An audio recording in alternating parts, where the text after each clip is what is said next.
Assalamualaikum, ketemu lagi dengan aku di buku harianku versi ceritaku. Teman-teman, kali ini aku mau sharing pengalaman pribadi. Kisah ini tuh sebetulnya kisah yang mengharukan, dan aku kalau ingat kisah ini hampir percaya nggak percaya ya bahwa aku pernah melewati masa-masa terendah kayak gini gitu. Oke deh, karena ceritanya nanti bakal panjang, kita mulai aja ya. Aku tuh dulu single parent dengan 2 anak balita. Aku waktu berpisah itu minus banget. Aku ngontrak, aku gak punya tabungan, aku juga gak punya pekerjaan tetap, aku cuman jualan di kantin pondok dekat rumah aku. Waktu itu kontrakan juga sempat gak kebayar, terus aku pulang ke rumah ibu aku. Sedangkan mantan suami aku setelah berpisah menghilang telan bumi entah kemana. Qadarullah, alhamdulillah ala kulli hal. Nah, singkat cerita, anakku yang sulung itu sakit, sesek, batuk gitu. Aku nggak tahu juga sebenarnya sakitnya sakit apa waktu itu, jadi cuman kasih obat-obat aja di rumah yang berhubungan dengan batuk-batuk. Tapi ternyata anaknya nggak sembuh-sembuh. Aku mulai panik karena si anak udah mulai lemes, nggak bisa bangun, napasnya udah mulai bunyi, dadanya aja udah mulai kalau napas tuh kayak masuk gitu ke dalam gitu bagian dadanya. Aku nggak mikir panjang lagi, aku langsung bawa ke dokter karena waktu itu ke puskesmas sudah tutup.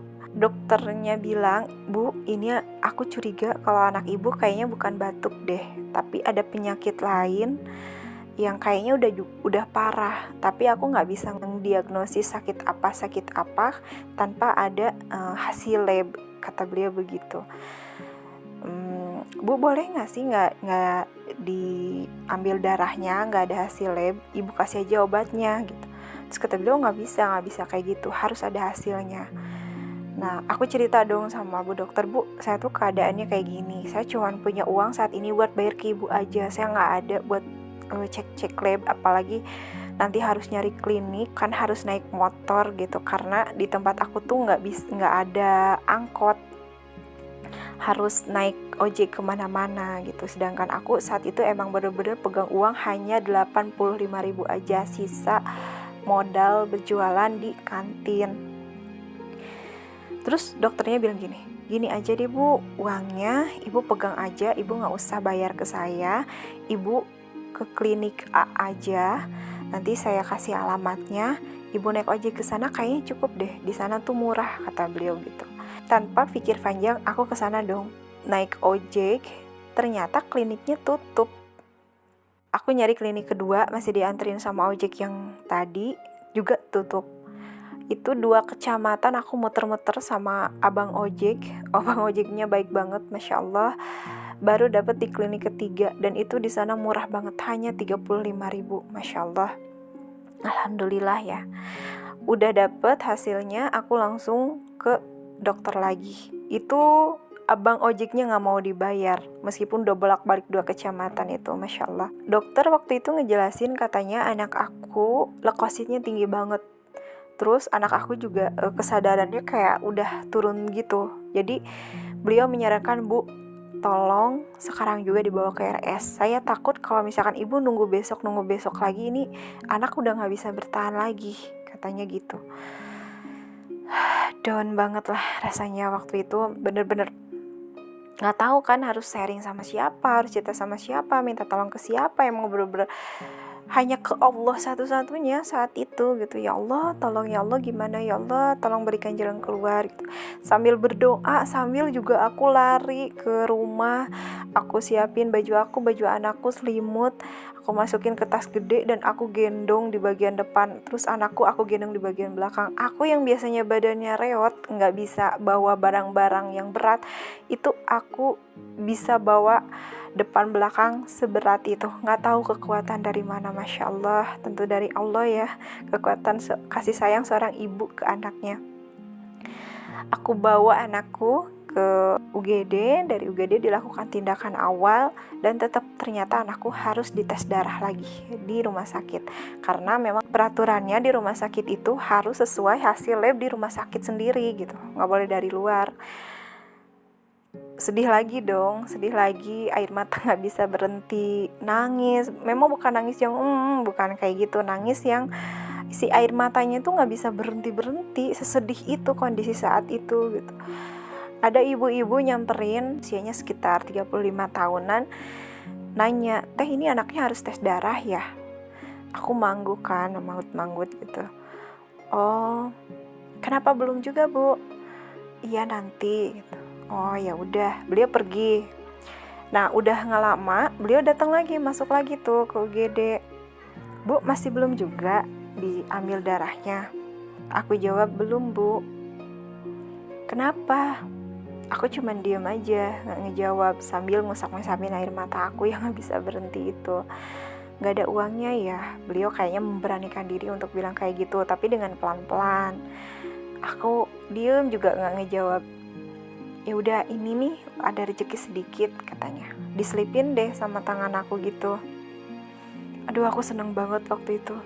"Makasih ya, Bu ya," aku bilang itu. "Iya, sama-sama, ayo cepet daftar dulu ke lab, daftarin anaknya, kasihan udah nangis terus dari tadi," katanya. "Iya, Bu, makasih, Bu." Aku langsung daftar ke lab. Gak lama hasilnya datang. Anakku wajib dirawat saat itu juga. Aku disuruh perawat untuk segera milih kamar. Karena takut harus bayar, aku diem aja, nangis aja di ujung kaki anak aku. Aku duduk nyender sambil lemes-lemesin kaki anak aku yang udah mulai kaku juga dingin. Nah, bagian tangannya itu dilemes-lemesin sama seorang laki-laki yang seingat aku laki-laki itu barengan sama ibu-ibu yang nanya aku tadi. Laki-lakinya posturnya tinggi gitu, rambutnya panjang, tinggi gede gitu badannya. Nah, beliau nanya sama anak aku, "Adek, ayahnya kemana?" Beliau nanya gitu. Anak aku cuman geleng-geleng kepala gitu aja kayak gitu sambil nangis. "Oh, gak ada ya ayahnya?" Anak aku manggut lagi. Adek dirawat ya?" katanya. Anak aku bilang, "Gak mau." "Kenapa?" Takut sakit, takut jarum." Nggak apa-apa, adek harus dirawat ya sayang ya," kata laki-laki tersebut. Anak aku tetap nggak mau. "Gini aja deh, adek kalau mau dirawat nanti Om kasih Barbie ya, mau nggak?" katanya gitu. Anak aku baru manggut gitu. "Iya mau," katanya. Nah, kalau misalkan Ade udah sembuh, Ade main ke rumah Om. Dia nyebutin sebuah komplek kayak gitu. Terus beliau bilang di sana Om jadi pengajar atau melatih taekwondo. Kalau misalkan Ade nanya Om siapa gitu, waktu itu lupa namanya, insya Allah orang-orang udah pada tahu, katanya. Anakku manggut-manggut aja. "Nah, ini ada rezeki dari Om buat beli Barbie ya. Ade harus mau dirawat, diselipin lah ke tangan anak aku.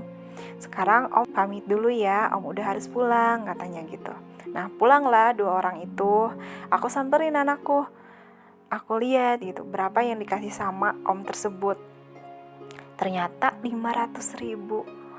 Kebayang dong gimana perasaan aku waktu itu. Aku sampai sekarang masih merinding-merinding aja kalau ingat itu. 500.000.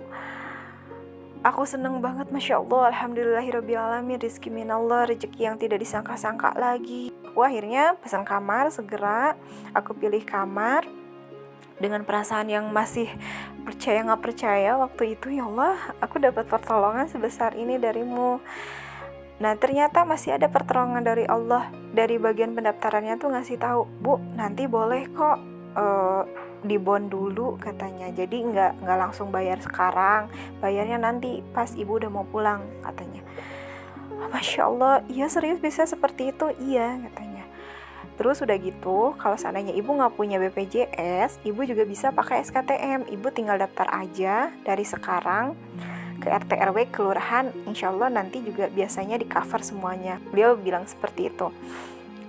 Kabar baik lagi dong, hari kedua aku langsung ngurus BPJS kesana kemari dan alhamdulillah beres semuanya hari itu juga.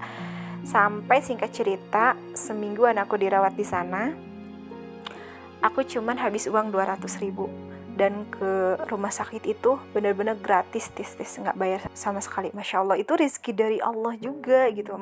Melalui ujian yang seperti itu, anakku sembuh, akunya dapat rezeki juga, alhamdulillah. Dan dari uang 300.000 itu, aku pakai untuk berjualan di kantin. Itu uang cukup untuk makan kami bertiga dari hasil kantinnya dan juga untuk kami bayar kontrakan yang baru lagi.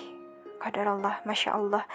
Uangnya mungkin gak seberapa, tapi berkahnya itu, Masya Allah, berkahnya itu juga cerita ini tuh memang benar-benar bikin aku tuh sampai hari ini masih percaya aku pernah melewati hal itu gitu. Aku pengen berterima kasih banget sama orang yang menolong kami saat itu. Semoga Allah selalu merahmati beliau-beliau. Tapi karena aku tidak bisa berterima kasih, akhirnya setiap kali aku ingat sama mereka, aku selalu berdoa, ya Allah, jadikanlah sedekah mereka kepada kami saat itu menjadi wasilah mereka masuk ke surgamu. Amin gitu. Selalu doanya seperti itu.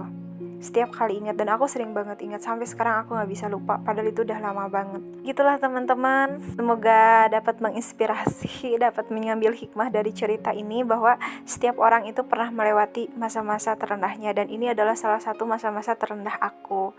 Alhamdulillah kami sudah melewati masa-masa itu.